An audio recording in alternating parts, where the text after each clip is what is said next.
Chapter 1.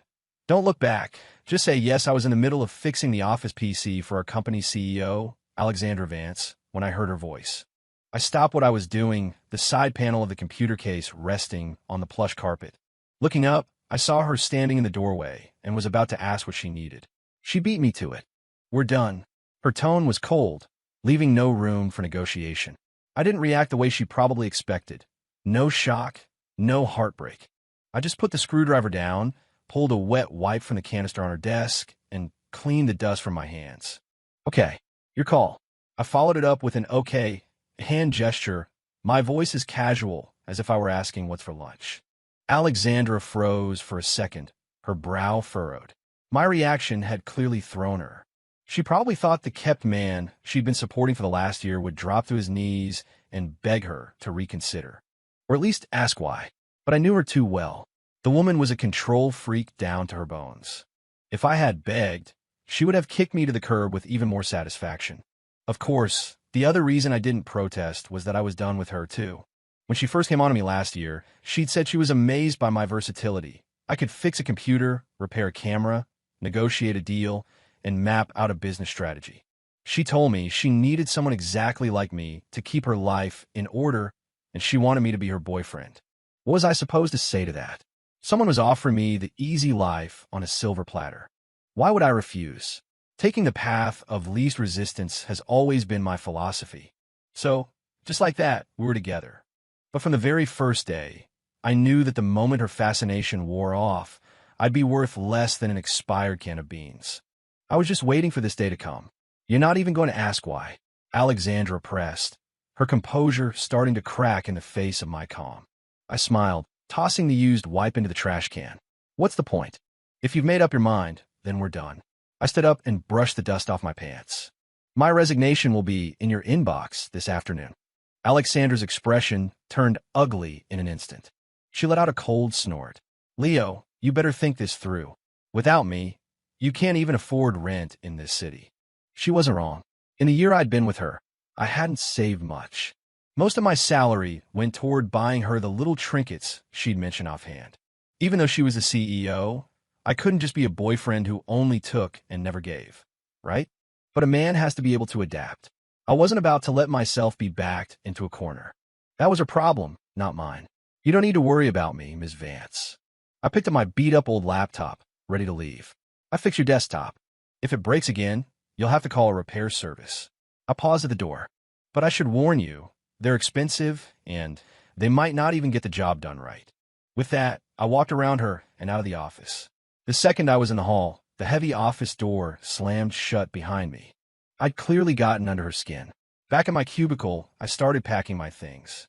My coworkers shot me furtive glances, a mixture of pity and smug satisfaction. Everyone knew I was Alexandra's special project, and they'd never been shy about gossiping behind my back. Seeing me pack my desk, I bet more than a few of them were popping champagne in their heads. I worked fast. A single cardboard box was enough for all my belongings. On my way out, I placed my employee ID badge gently on the polished marble of the reception desk. Leo, are you really leaving? The receptionist asked quietly, a look of genuine disappointment in her eyes. I'd help her out with tech issues more times than I could count.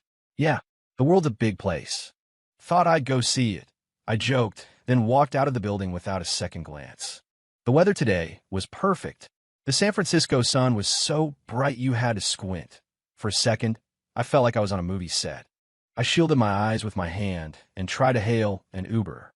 Just then, the window of a luxury sedan rolled down, revealing a face hidden behind a pair of designer sunglasses. Well, if it isn't Leo Hayes, the genius himself. Did you finally get kicked to the curb? The driver was Ben Carter, a buddy of mine from college. His family owned a constellation of businesses, a classic trust fund kid. He personally ran their most profitable venture, a high-end perfume company. But Ben never had that rich kid attitude, which is why we'd always gotten along. Back in our university days, I practically wrote all his papers for him. He had a knack for reading a situation. The sight of me standing outside the office building during work hours, laptop in hand, was all he needed to know I'd been fired. Sharp as ever, Mr. Carter, I said, sliding into the passenger seat. Ben took off his sunglasses and gave me a once-over. You look way too relaxed for a guy who just got dumped. You look like you just won the lottery. Close enough. Single and unemployed. It's a double blessing, you could say. I leaned back into the plush leather seat and let out a long sigh of relief. Ben started the engine. All right, you poor bastard. Let's go for a ride. We can figure out your next move. As the car pulled into traffic, he started ranting. I always told you that woman was no good for you. She puts on this ice queen, workaholic act, but she's got no real talent. Honestly, Ben knew what he was talking about. He and Alexandra had dated for about 2 weeks, 3 years ago, before it imploded. According to Ben, Alexandra didn't even know how to love herself, let alone anyone else. Worse, she had this deeply ingrained superiority complex, a belief that she was part of a privileged class that played by different rules. I didn't believe him at first, but after 3 days with her, I was a convert. That was the day I started preparing my exit strategy. I knew, without a doubt, that someone like her would never settle for a lifetime with someone like me. The deeper you fall, the harder the landing. By pulling out early, I'd walked away without a scratch. Alex making you her assistant was a criminal waste of your talent, Ben continued. If it were me, I'd have you running the show. I just chuckled. Come on, man. I'm just a guy who fixes computers. Bullshit. Ben spat. You forget that marketing plan you wrote in college? The professor used it as a case study for years. And what about that campus-wide coding competition? You single-handedly demolished the entire computer science department. Remember that? He shook his head. Leo, your problem is you're too damn lazy. You had to go for the easy life. Is that how a real man lives? You see those cheesy romance novels? How many of those characters who chase after high society love actually get a happy ending? I nodded. He was right. I had been coasting, thinking a quiet, simple life was enough. I never felt the need to claw my way to the top. But now that the free ride was over, it was time to sink my teeth into something real. Seriously, man, Ben said, his tone shifting. My marketing director just got himself thrown in jail for embezzlement. You want to give the job a shot? He glanced over at me. Name your salary. Whatever you want. I turned to look at him. You're not worried I'll run your company into the ground? If you can manage to bankrupt my company, I'd have to build a statue in your honor, Ben joked. Talent like that is hard to find. He had a point. His perfume company was a Fortune 500 firm. It wouldn't be easy to sink that ship. After a moment, I nodded. All right, I'm in. But you don't have to let me name my price. Just give me the market rate. I added, but I have one condition. When I make a decision, nobody gets to interfere. Done. I trust you, man. Ben suddenly swerved and pulled the car over. Come on, there's a bar up ahead. Let's grab a few drinks. To celebrate you escaping that hellhole, and to celebrate me landing a superstar. Benny, are you crazy? We get a DUI, and you won't be driving for the next 5 years. Do I look like an idiot? We'll get a lift home. Seeing the genuine excitement on his face, I felt a surge of emotion. Maybe it really was time to see how far I could go. As for Alexandra, she thought I was just an accessory. She had no idea I was only ever just passing through her world. Now I was done passing through. It was time to walk my own path. Chapter 2, New Job. New beginning. The bar Ben took me to his upscale, but he was never one for formalities. He dragged me over to the counter and ordered 2 glasses of top-shelf whiskey. Leo, I'm telling you, that woman Alexandra is going to regret this. I know her type. She acts without thinking, and then when it all blows up, I shook my head. Let's not talk about her. It's bad juju. Fine, you're right. Ben reached into his briefcase and pulled out a folder, sliding it across the bar to me. Here's the basic rundown on my perfume company. Take a look. Don't need to. I already did a full workup on your company when I was with Alex. I took a sip of whiskey. What I want to know is which genius came up with your current marketing strategy. The same jackass who's now in prison for embezzlement, Ben grumbled. He was some hotshot with a fancy overseas MBA, pulling in over $100,000 a month, spewing jargon every time he opened his mouth. Turned out to be completely useless and nearly walked away with $30 million of my money. I get pissed just thinking about him. Ben shook his head. Everyone thinks these guys with foreign degrees are brilliant. Bullshit. A lot of them are just people who go abroad and then do nothing but trash their own country. What kind of talent is that? Even if they have skills, you think they're going to stick around a small shop like this? Nah, They're all gunning for jobs at those big multinational corporations that have basically taken over the domestic market. I laughed and nodded. I knew the type. They act like they've achieved some higher state of being overseas, then look down their noses at everything back home. They can blow any minor, universal problem into a national crisis. I couldn't stand those types either. But I got their angle. It's all about the money. How else are they going to convince people to emigrate to their new home countries if they don't paint their old one as a dumpster fire? More immigrants mean more consulting fees for them, right? Anyway, forget him, Ben said, waving his hand dismissively. What do you think is wrong with the strategy? I'd already analyzed his company. The core problem was that they were trying to be a luxury brand without letting go of the mass market. They wanted to have their cake and eat it too. The result was a brand stuck in limbo. Regular consumers thought it was too expensive, while the wealthy saw it as too cheap. After all, if you want to sell to the elite, you have to price your product at a level that makes smart people hesitate. And if you want to sell to the masses, you need a price point that feels accessible. The problems are significant, I said, finishing my drink. Look, let me come into the office tomorrow. I'll give you a final verdict after I see the full picture. The next morning, I arrived promptly at the Aura Perfumes headquarters. Ben personally escorted me in and called a meeting with the marketing team. Everyone, this is Leo Hayes, he announced. From now on, he is the director of digital marketing for this company. What he says goes. Is that clear? The people sitting around the conference table exchanged uneasy glances, their skepticism palpable. The deputy director, a man named Mark Riley, looked particularly sour, his face dark enough to curdle milk.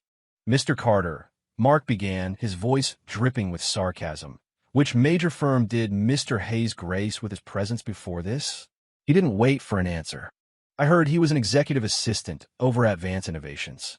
That doesn't seem to have much to do with marketing, does it? A few low snickers rippled through the room. It was clear no one took an assistant seriously. Ben shot back. Mark, are you unaware that an executive assistant has to be a jack of all trades? Are you telling me my own assistant, Sarah Chun, doesn't know marketing?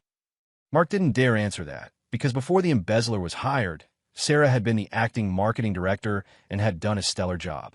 I stepped forward, holding a file. Mr. Carter made a good point, so I'll just continue from there. Mr. Riley, this proposal was your work, correct? Yes, it was, he said defensively. It's a precision marketing strategy based on the latest big data analysis. I smiled and tossed the proposal back onto the table in front of him. With all due respect, this proposal is worthless. The room went so quiet you could hear a pin drop. Mark shot to his feet, his face red with anger. What did you say? What gives you the right to call my plan garbage? I looked around the room, my voice calm and steady. Your proposal states that the target audience is women aged 18 to 35, correct? But your chosen advertising platforms are a handful of traditional news websites that are bleeding users.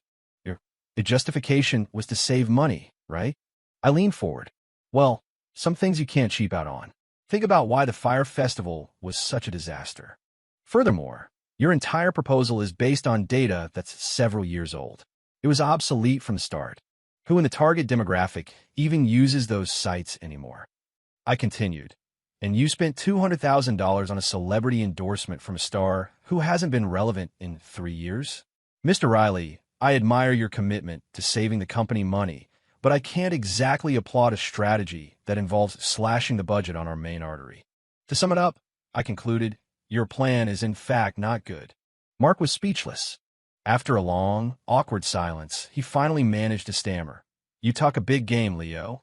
What's your brilliant idea, then? A female employee challenged me, clearly unconvinced. It's simple, I said. Modern marketing is about two things: engagement and emotional value. If you can deliver on those two fronts, you can sell anything. We need to create the illusion that using our perfume will make our customers feel richer, more attractive, or luckier. Additionally, I went on, we need to create brand synergy with other products. For example, we could partner with a popular video game IP that's starting to lose some of its heat, but still has a dedicated fan base. Ben looked confused. Why a game that's on a downswing? Because a developer on a downswing is more likely to grasp at any lifeline to save their IP. And the fact that it's still popular means they don't want to give up on it. And it comes with a huge built-in user base. They're the perfect partner for us. Ben's eyes lit up with understanding. He gave me a thumbs up. That day, I drafted a completely new marketing strategy based on my philosophy. When I presented it, everyone said it was brilliant. I couldn't tell if they were being sincere or just saying what Ben wanted to hear.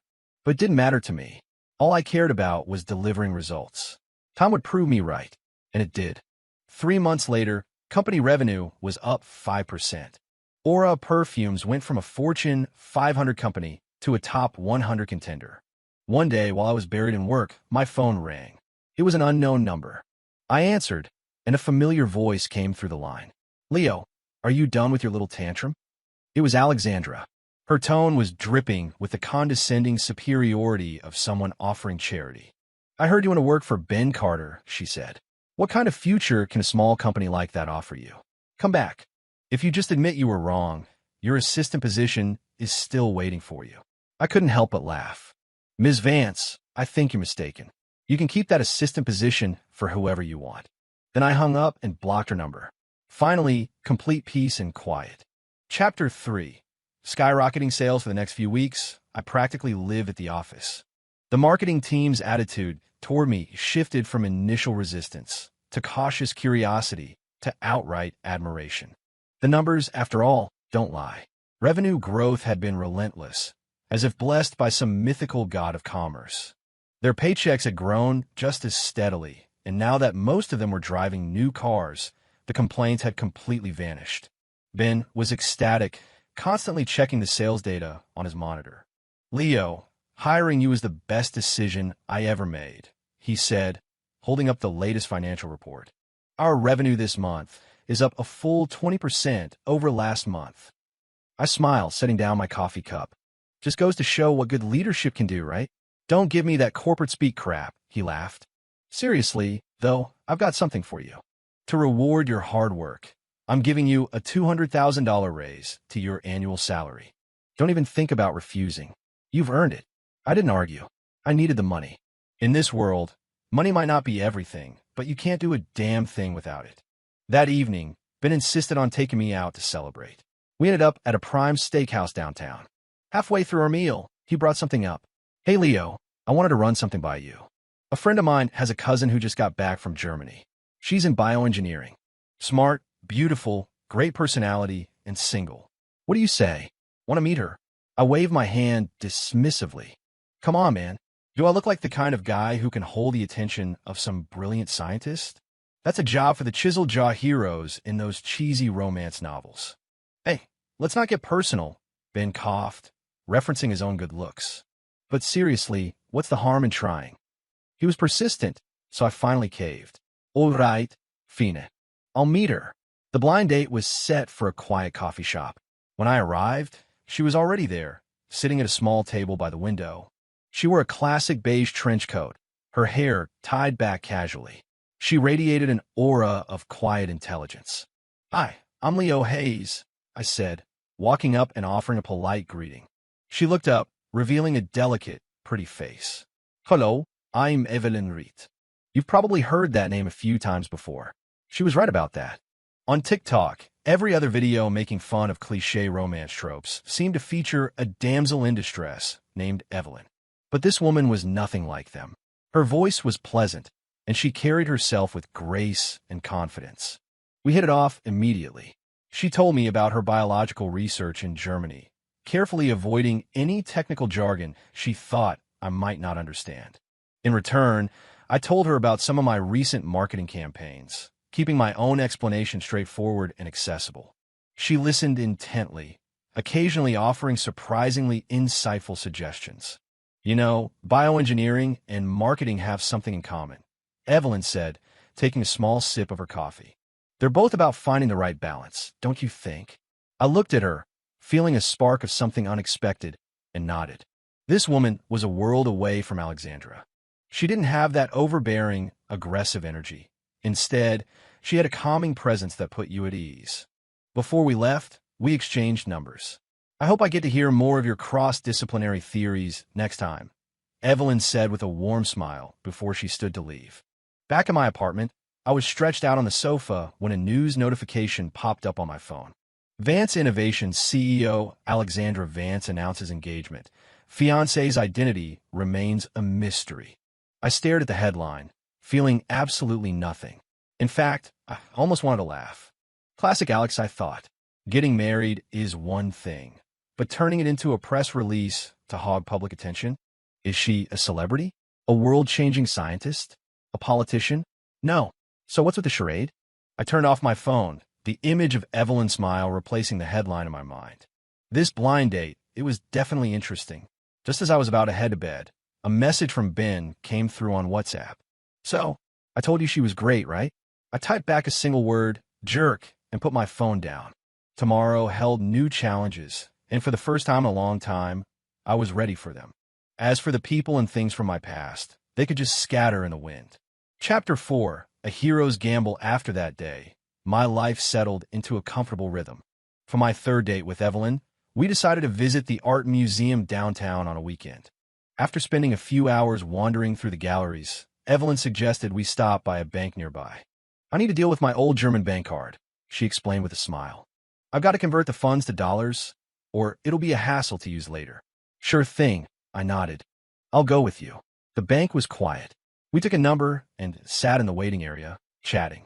Evelyn was in the middle of telling me a funny story about a mishap in her lab when the front doors were thrown open with violent force.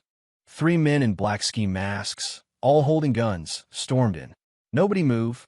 This is a robbery, the leader yelled, firing a single shot into the ceiling. I was stunned. Who the hell robs a bank these days? But the gunshot was effective. The few customers in the lobby screamed in terror before the robbers quickly silenced them. Shut up. Anyone makes another sound, I'll shoot. The bank security guard was taken down with the butt of a rifle before he could even react. My heart hammered in my chest. I immediately grabbed Evelyn's hand. It was cold and trembling slightly, but she didn't scream. Don't be afraid. Stay down, I whispered in her ear, pulling her slowly toward a blind spot behind a teller counter. These guys are amateurs. The cops will be here any minute. We're going to be okay. The robbers moved quickly. One vaulted the counter to handle the tellers. Another stood watch over the lobby, and the leader kept his eyes on the entrance. Boss, I got the money, one of his accomplices shouted. Just then, the wail of sirens cut through the air outside. Damn it, how did the cops get here so fast? The leader growled, his face contorting with rage as he glanced out the window. It was obvious these guys weren't seasoned criminals. The sound of sirens sent them into a panic. Of course, a real pro wouldn't try to rob a bank in broad daylight in a major U.S. city. It was a suicide mission. Grab some hostages. Now, the leader commanded. The robber patrolling the lobby immediately started heading our way. His eyes landed on Evelyn, who was still crouched in the corner. A woman as beautiful and well-dressed as her stood out, even in a crowd of terrified people. You, get up, he barked, pointing his gun at her. Evelyn's face was pale, her body shaking uncontrollably. A surge of anger shot through me. If I just cowered in the corner now, I didn't deserve to call myself a man. I stood up, blocking his path to her. Pick on someone your own size. Get out of my way. I don't have time for this, he snarled, reaching out to grab Evelyn's hair. My eyes went cold. In the split second his hand was extended, I swept his legs out from under him, sending him sprawling across the floor. You really shouldn't have done that, I said calmly.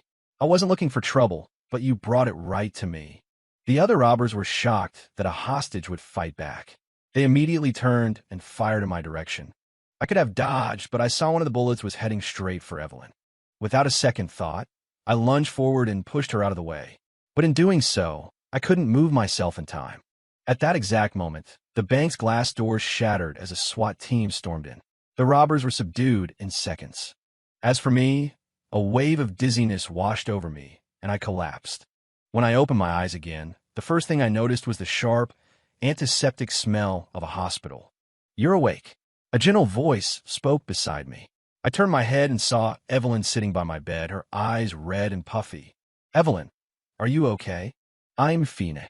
You idiot, she said, tears welling up again. Why did you push me out of the way?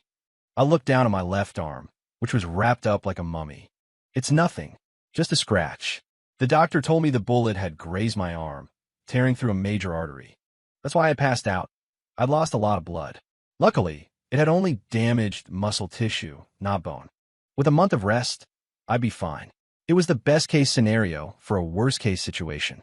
After that day, Evelyn was a constant presence in my hospital room. Our relationship, forged in the crucible of that terrifying afternoon, had taken a quantum leap forward.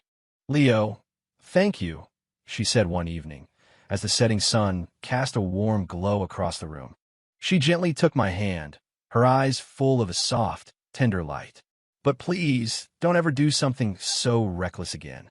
You'll make me worry." I looked at her and smiled, giving her hand a gentle squeeze. From that day on, I knew I had found someone truly worth protecting. Chapter 5.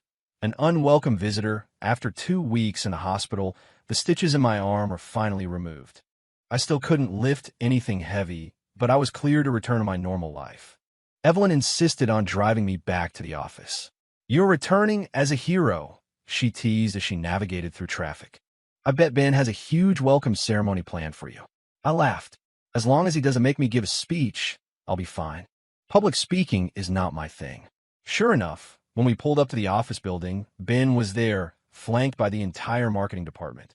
They were holding a massive banner that read, "Welcome back, Leo the Lionheart." I cover my face, feeling a lifetime's worth of embarrassment wash over me in a single moment. "Now, you're finally back." Ben rushed forward and pulled me into a crushing bear hug, putting painful pressure on my healing arm. "Easy, man, easy. Are you trying to send me back to the hospital?" I grumbled, pushing him away. Sorry. Just got excited." Ben's gaze shifted to Evelyn standing behind me, a sly, matchmaking grin spreading across his face. "Hey, Evelyn. Glad you could make it. Looks like I did a pretty good job playing Cupid." Evelyn smiled graciously. "Ben, I'm trusting you to take care of Leo. Don't let him overdo it. Don't worry, he's my golden goose now. I'll take better care of him than my own car." After Evelyn left, I walked back into my office, which I hadn't seen in weeks. A mountain of files sat on my desk, but they were all neatly organized. Mark Riley came in, his attitude a complete 180 from before. "Mr. Hayes," he said respectfully, "while you were out, we continued to execute the strategy you laid out. The pre-sale numbers for Black Friday have already crossed $2 million. The factories are running overtime just to keep up with production." I nodded. "Good work, Mark.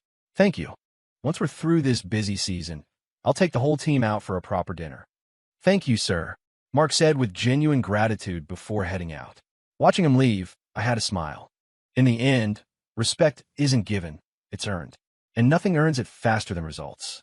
Later that afternoon, I was reviewing a contract for a cross-promotional campaign when my assistant knocked on the door, a strange expression on her face. "Mr. Hayes, there's a Ms. Vance here to see you." I looked up confused. "Say that again? Who is it?" "The CEO of Vance Innovations. She's asking for you by name." "Let her in." I put down my pen and leaned back in my chair. The door opened, and Alexandra Vance walked in. She was wearing a striking red trench coat, her makeup flawless. She hadn't changed a bit. "Now, it's been a while." She scanned my office, her tone laced with a familiar note of condescension. "It looks like Ben is treating you well. He even gave you such a big office." "It's all right," I replied coolly. Alexandra's face tightened for a moment. Then she let out a cold laugh. "I heard you tried to play the hero a few weeks ago. Almost got yourself killed in a bank. When did you become such an attention seeker?" I stared at her, finding her logic completely baffling. "Ms. Vance, if you're here to ask about my injury, then thank you for your concern. If you're here to sling insults, the door is right behind you. Don't let it hit you on the way out." Alexandra gritted her teeth and strode toward my desk. "I'm getting married next Wednesday at the Fairmont." She pulled a gold-embossed invitation from her purse and tossed it onto my desk. "Even though we broke up, we were together for a while. If you have any decency left, you'll come and have a drink." I glanced at the invitation without any desire to even open it. "Congratulations. If I'm free, I'll be there. But it's not likely. I'm very busy these days." "Busy?" Alexandra's voice shot up. "Busy taking that PhD woman out on dates? Leo, don't think I don't know what you're up to. You found a doctor just to prove you could do better without me, didn't you?" Her reasoning was so self-centered I almost burst out laughing. "Alexandra, Do you really think you're the center of the universe? That everything revolves around you? I stood up, meeting her gaze directly. Who I date has absolutely nothing to do with you. And yes, my life is much better without you. Not because I left you, but because I'm capable enough to make it better on my own. Alexandra trembled with rage.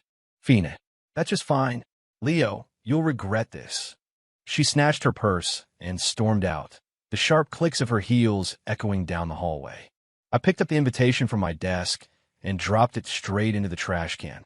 Regret? The only thing I regretted was wasting a year of my life saying yes to her in the first place. Just then, Ben walked in, catching a glimpse of Alexandra's retreating back. What was she doing here?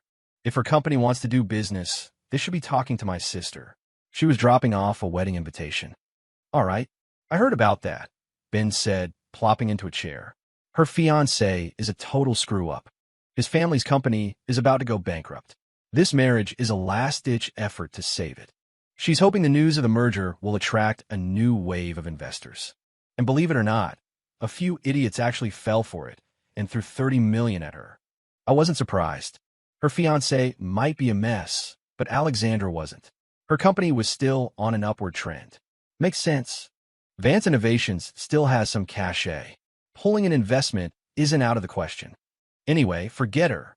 Ben slid a folder across my desk. Here's the development plan for next month. Take a look and get a head start on the scheduling. There are a few events in there that will require your personal attendance. I opened the file and scanned the contents. There were 3 networking events I needed to attend. The most important one, a major industry gala, was one that Evelyn would also be at. A smile touched my lips. All right, got it. I'll work it into my calendar. Chapter 6. A different kind of reunion the gala Evelyn was attending was held on a Wednesday in the grand ballroom of the Fairmont Hotel. The place was dazzling, dripping with chandeliers and sparkling with champagne flutes. I arrived in a sharp, deep blue suit, feeling ready for the night. Ben came too, but he immediately disappeared into the crowd to network with his peers in the fragrance industry. I found a table with a few directors from other companies I was friendly with and settled in a talk shop. A few minutes later, Evelyn arrived. She was immediately surrounded by a group of men in bespoke suits, all clearly engrossed in some academic discussion with her. I walked over and gently tapped her on the shoulder. Dr. Reed, you look stunning tonight. She turned, and her face lit up the moment she saw me. You made it. She excused herself from the conversation and naturally looped her arm through mine. How's the arm feeling? It stops hurting the moment I see you, I quipped, earning a light, musical laugh from her. Just then, a commotion rippled through the crowd near the entrance. I looked up to see Alexandra Vance walking in, clinging to the arm of a man in a white tuxedo. The man was handsome enough in a generic way, but his eyes had a vacant, unfocused look, the telltale sign of a life spent chasing thrills. This had to be the mysterious fiancé. Alexandra's eyes scanned the room and locked onto me, or more accurately, on Evelyn by my side. Her expression soured instantly. She dragged her fiancé straight toward us. Well, look what we have here, Leo, Alexandra said, her voice dripping with venom. I'm surprised they let you into a place like this. She sized up Evelyn with a look of pure hostility and jealousy. And you must be the famous Dr. Reed. Dressed like that. Who are you trying to hook tonight? The air around us turned ice cold. Evelyn's brow furrowed, but she maintained her composure. Ms. Vance, I'd appreciate it if you watched your tone. I pulled Evelyn slightly behind me, my eyes fixed on Alexandra. This is a professional event, not a stage for your high school drama. Drama? Alexandra scoffed, tightening her grip on her fiancé's arm. Let me introduce you. This is my fiancé, the heir to the Fisher Corporation, Lance Fisher. The man, Lance, lifted his chin arrogantly. So, were you the assistant who lived off her? I hear you're running errands for Ben Carter now. He smirked. A man needs to know his place, Leo. At high-class events like this, the only thing you should be doing is fixing the computers by the door. A low murmur went through the nearby crowd. Many of them recognized me, and their glances were now filled with a new, speculative curiosity. I was about to respond when Ben appeared out of nowhere. Lance, you might want to clean out that filthy mouth of yours. Ben snapped, his face livid. Leo is the director of marketing at my company, with a 7-figure salary. You, on the other hand, are the heir to a sinking ship. What gave you the right to act so high and mighty? Lances fas palette. Ben, who are you calling a sinking ship? Who do you think? You know exactly what state your family's business is in. Enough. Stop fighting. Alexander cut in, her gaze locked on me. Leo, do you really think working for Ben is going to change anything? I'm telling you, I've already spoken with the major distributors. Your little startup, Aura Perfumes, is about to be wiped off the market. At this, Ben actually laughed. Alex, I'm only just now realizing what a bullet I dodged all those years ago. You've gotten older, but you sure haven't gotten any smarter. What connections do you have in the fragrance world to wipe us out? It's hilarious. The very distributors you mentioned called me right after you left their offices. They told me all about your little visit. They see you as a joke, Alex. You're the only one who still takes yourself seriously. Just then, the event's host stepped onto the stage. Ladies and gentlemen, tonight we are incredibly honored to have with us a distinguished scholar in the field of bioengineering, Dr. Evelyn Reed. She will be sharing her latest research breakthrough, a low-damage medical technology capable of completely eradicating cancer cells. The entire ballroom erupted in thunderous applause.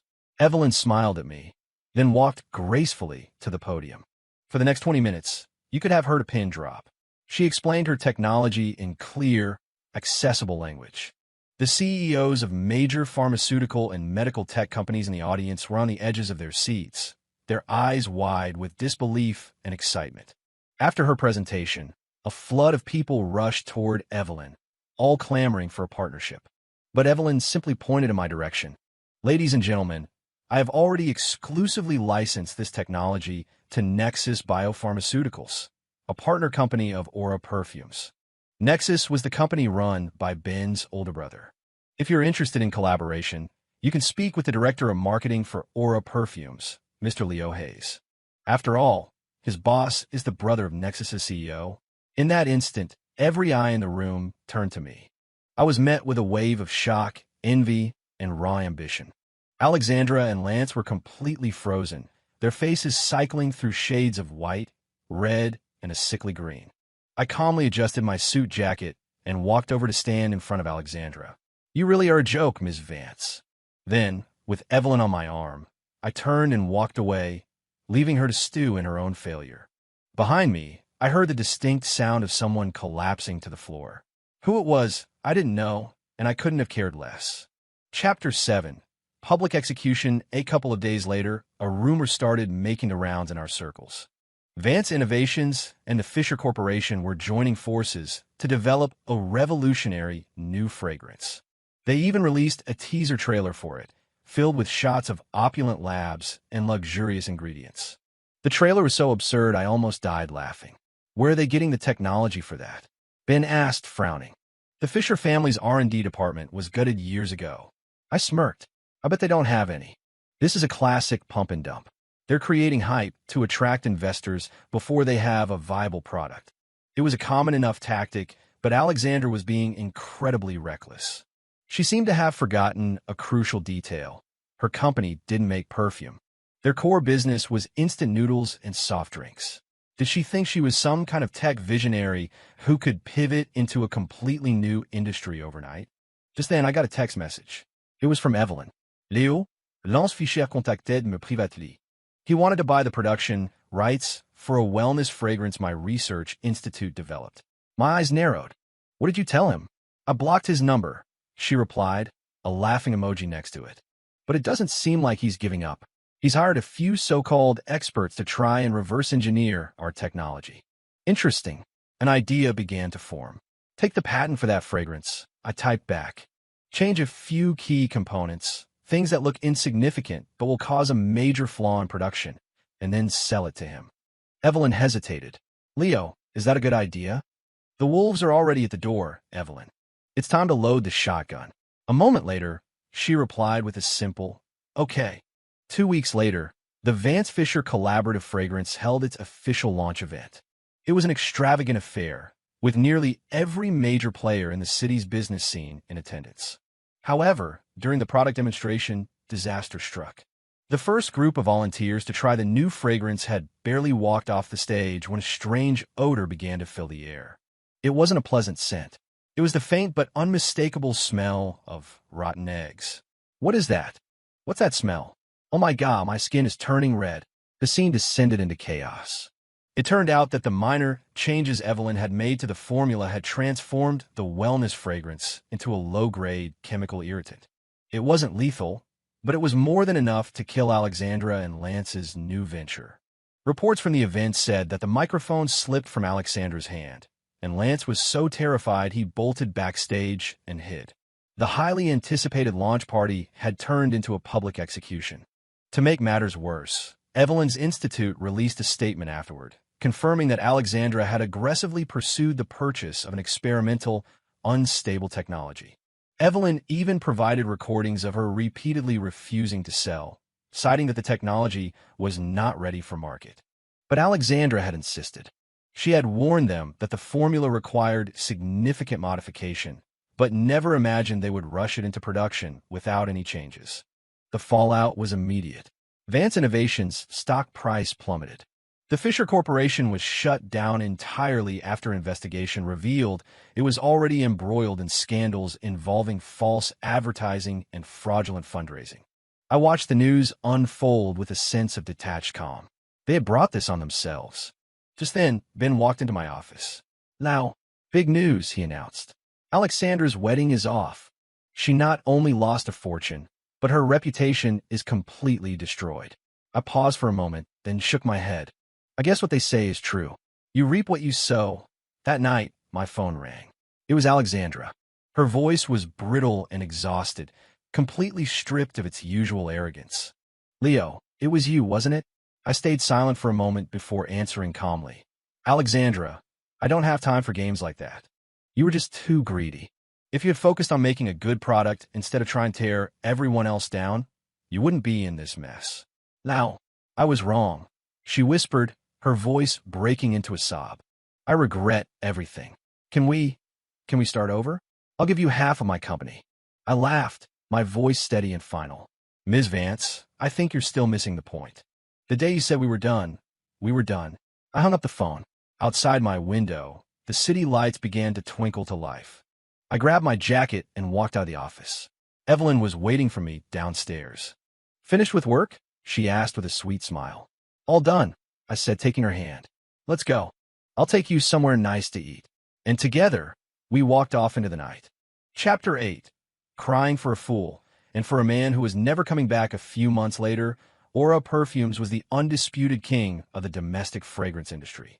My relationship with Evelyn had deepened, and we were now at the stage of meeting each other's families. One Saturday, Evelyn insisted on dragging me to the mall. "Mr. Director," she said, her arm linked firmly with mine, "those few dress shirts you own are about to disintegrate. We are buying you new ones today. Non negociable." I could only laugh and surrender. All right. You're the boss." The mall was bustling with people. We were in a department store, picking out some new kitchenware, when I heard a familiar voice behind me. "Lau." The voice was trembling, laced with disbelief. I turned around and saw Alexandra Vance. She was dressed simply, in jeans and a plain sweater. She had lost a lot of weight, and the sharp, commanding aura she once projected was gone. In her hand, she clutched a simple canvas tote bag. Her eyes were filled with a storm of emotions. "It really is you," she whispered, walking toward me. Her gaze flickered between me and Evelyn, who stood calmly by my side. Evelyn instinctively moved a little closer to me and offered a polite nod. "Ms. Vance, it's been a while." Alexandra ignored her completely, her eyes fixed on me. "Leo, I've been looking for you. Is there something you need, Ms. Vance?" She bit her lip, her eyes turning red. "That day, when I said we should break up, I was just joking." Her voice was barely a whisper. "I thought you would try to win me back, like you always did. I thought you would beg me not to go. I even announced my engagement on purpose. I was trying to force you to come find me." Before she could finish, I couldn't stop myself from letting out a short, sharp laugh. "Alexandra, do you really think that a funny kind of joke to play?"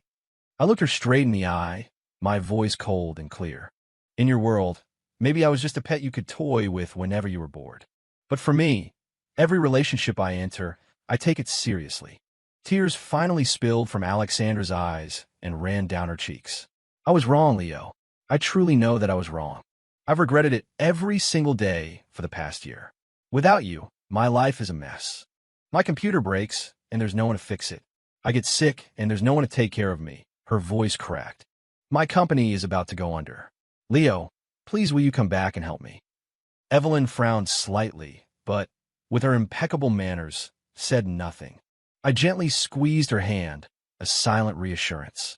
Then, I turned my full attention back to Alexandra.